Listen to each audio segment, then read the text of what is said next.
据英国《每日邮报》报道，英国皇家海军当前正面临一个棘手的抉择：是否应封存或出售耗资高达35亿美元打造的威尔士亲王号航空母舰。这艘航母原本被寄予厚望，成为英国海军力量的核心，却因高昂的运营成本而令英国军方陷入进退两难的境地。航空母舰作为海上移动作战平台，自一战以来便成为强大海军的象征。英国不仅是航空母舰的发源地，1918年的白眼巨人号更被视为现代航母的鼻祖。更值得一提的是，英国军队还是人类历史上首支执行航母空袭任务的军队。其中，1923年建造的竞技神号航母便是专为航母任务设计的先驱。这些辉煌的历史见证了英国海军的荣耀与衰落，也铸就了英国人对航母的特殊情感。航母不仅作为海上作战的坚固堡垒，更对海军的远洋作战能力起着至关重要的作用。然而，英国考虑出售航母的背后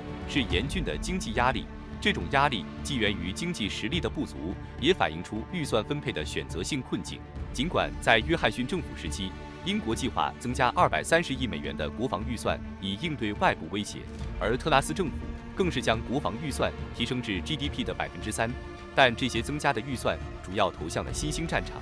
如太空作战、反无人机能力、人工智能等领域。英国于2021年4月成立的太空司令部便是对此重视的明证。因此，尽管国防预算有所增长，但传统海空军力量，尤其是高成本的航空母舰，仍面临着经费捉襟见肘的窘境。关于威尔士亲王号的潜在买家，目前仅有3个地区在考虑之列。首先是台湾，正在积极组建庞大的军舰部队，包括巡防舰、飞弹舰等。若与成功级组成小型航母编队，其威慑力将不容小觑。其次是印度，对航母怀有特殊的情感，这一点我们稍后再做深入探讨。最后是土耳其，因其最有可能成为 F-35B 战机的购买国。2023年12月4日，英国国家审计署发布的一份报告，更是揭示了英国武装部队在未来10年内将面临高达171亿英镑的资金短缺。这种财政压力迫使英国不得不削减武器采购数量，无论是空军的战斗机还是海军的护卫舰都受到波及。资金紧缩导致英国航母缺乏足够的 F-35B 战斗机支持，海军也难以为航母战斗群配备更为合适的作战舰艇。此外，英国政府在2010年发布的战略防御与安全评估报告中明确指出，英国实际上只需一艘航空母舰。因此，在伊丽莎白女王号服役后，威尔士亲王号不仅显得多余，更成为英国海军沉重的经济负担。该航母的建造成本超过50亿美元，但由于英国海军舰载机数量有限，这些飞机大多优先配备给伊丽莎白女王号，导致威尔士亲王号经常在海上孤独漂泊。每次航母出海所涉及的燃料、人力、武器装备、维护和运输等成本都极为高昂。在这种情况下，威尔士亲王号既无法为英国提供足够的战斗力，又持续消耗着国家财政资源。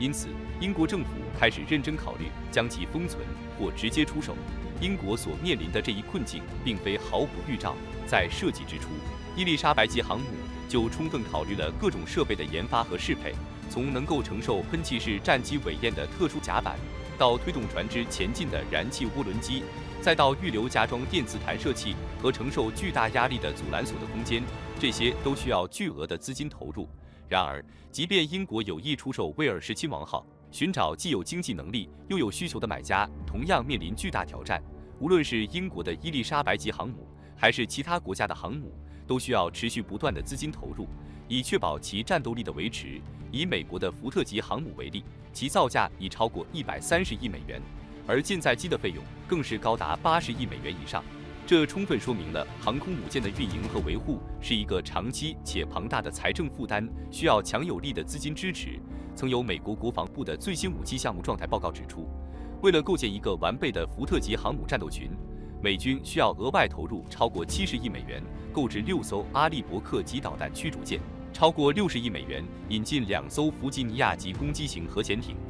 再加上至少20亿美元装备2艘提康德罗加级导弹巡洋舰。这些费用仅仅是初始成本，而在装备到位后，还需要培养和训练舰上的官兵和飞行员，这无疑又是一笔巨大的开销。考虑到海上生活的单调与乏味，各国普遍提供丰厚的薪酬福利，以吸引和留住人才。除此之外，舰艇和舰载机的燃料消耗、日常维护、零件更换等开销也不容小觑。实际上，只要福特级航母战斗群保持充足的人员配置和燃料供应，其年度运营成本就可能超过30亿美元。这意味着，如果以1年365天计算，每天、每小时、每分钟，甚至每秒钟都有大量的资金在投入。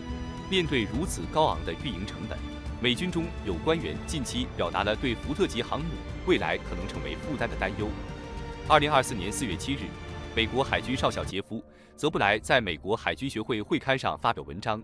他认为未来的战争将更多地依赖于无人载具和人工智能。在小型化装备和人工智能技术的支持下，所有海军舰艇都有可能转变为无人机的海上起降平台。泽布莱直言不讳地指出，如果取消建造一艘福特级航母，就能节省出130亿美元，这笔资金足以为整个舰队配备充足的无人机。尽管这一观点在美军内部尚未成为主流，但大多数人仍然高度认可航母在作战中的价值。然而，这也提醒我们，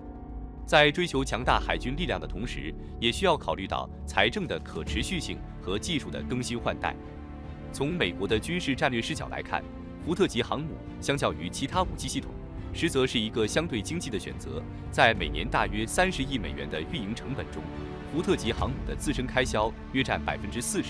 即约12亿美元。这涵盖了约4亿美元的人力成本，以及后勤支持、武器维护等费用。福特级航母之所以能在运营成本上显得更为节省，关键在于其高度自动化的操作水平。相较于尼米兹级航母，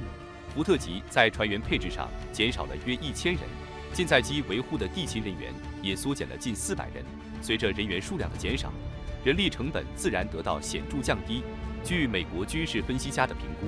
福特级航母在50年的运营周期内，总运营成本预计约为260亿美元，而相同条件下，一艘尼米兹级航母的人力成本将超过320亿美元。显然，福特级航母在运营成本上较其前辈有所优化。除了美国之外，世界各国的航母同样是巨额投资的象征。法国的戴高乐号航母作为90年代建成的核动力航母，其建造成本高达20亿美元。而俄罗斯的库兹涅佐夫号航母，尽管是1991年就已服役的老旧装备，但其维护和升级费用同样不容小觑。自2018年7月起，库兹涅佐夫号在北德文斯克的新造船厂进行大修，涉及动力系统全面翻新、4部锅炉和所有蒸汽管道的整修，以及飞行甲板和阻拦索的更换。据俄罗斯专家估算，此次改造的总费用及配套设施的研发费用总和将突破166亿美元。航母作为一种高成本的武器系统，却因其对于海军远洋作战能力和国家军事实力的象征意义，而备受有实力和野心的国家的青睐。印度作为南亚的重要国家，同样看重航母的战略价值。早在1957年，印度便从英国购得维克兰特号航母，随后在1986年再次从英国购入2艘航母维拉特号，一度成为世界上少数拥有双航母的国家之一，备受瞩目。然而，这种荣光并未持续太久。维克兰特号于1997年退役，维拉特号也在2010年左右结束了其服役生涯。到了20世纪90年代末，失去双航母国家地位的印度开始将目光投向了俄罗斯的戈尔什科夫号航母。这艘航母自1988年服役以来历经波折，包括1994年的爆炸事故，当时苏联已解体，经济困难的俄罗斯无力修复戈尔什科夫号。在交易初期，俄罗斯为了吸引印度的购买意向，强调了两国之间的友好关系，并在1998年提出以象征性的1美元定金，将戈尔什科夫号的舰体免费转交给印度，但后续改装和舰载机编队的费用需由印度承担。2000年10月5日，俄罗斯总统普京访问印度期间，与印度总理辛格正式签署了关于戈尔什科夫号航母改造的备忘录。随着时间的推移，印度与俄罗斯之间关于戈尔什科夫号航母的改造项目历经波折。当初，两国在2004年1月签署的军售协议中，印度已同意支付超过15亿美元用于舰船改装和舰载机购买。然而，随着项目的推进，改造成本不断攀升，超出了最初的预算。更令人担忧的是，原本预定于2008年完成的改造计划，由于俄罗斯方面遇到的技术难题和工作量超出预期，导致项目被多次延期。面对这种情况，俄罗斯方面提出，印度需要支付更多的资金才能接受新航母。面对俄罗斯方面的要求，印度并未放弃，而是持续与俄方进行艰苦的谈判。经过多轮协商，双方在2009年终于签订了新的协议。为了确保航母的顺利接收和后续使用，印度还额外采购了与航母相匹配的舰载预警直升机和后期的维护配件。最终，在经历了长达数年的等待和努力后，印度终于在2013年11月从俄罗斯接收了经过改装的戈尔什科夫号，并将其命名为维克拉玛蒂亚号。回顾这段历史，印度在这艘航母上的投资接近30亿美元。鉴于印度在航母项目上的坚定决心和不懈努力，如果英国打算出售威尔士亲王号航母，印度无疑将成为一个潜在的买家。考虑到印度在2021年的军事预算已超过750亿美元，作为印度洋地区的主要国家，印度迫切需要建设一支强大的海军力量。加之印度已有航母的使用经验，以及威尔士亲王号相较于印度现役的维克拉玛蒂亚号更强的综合作战能力，印度显然有足够的动力和能力购买威尔士亲王号。然而，在这笔潜在交易中，印度也面临着一些挑战，其中最大的挑战可能是难以采购到35B 战机，因为印度现役的米格29K 舰载机无法在威尔士亲王号上起降。为了解决这一问题，印度可能需要寻求与其他国家的合作，或自主研发新型舰载机。除了印度之外，对自身军事发展有着远大志向的土耳其也可能对威尔士亲王号感兴趣。土耳其位于地中海的战略要冲，近年来在海军建设方面取得了显著进展。2023年10月，土耳其服役了阿纳波卢号2栖攻击舰，并将其作为无人机航母使用。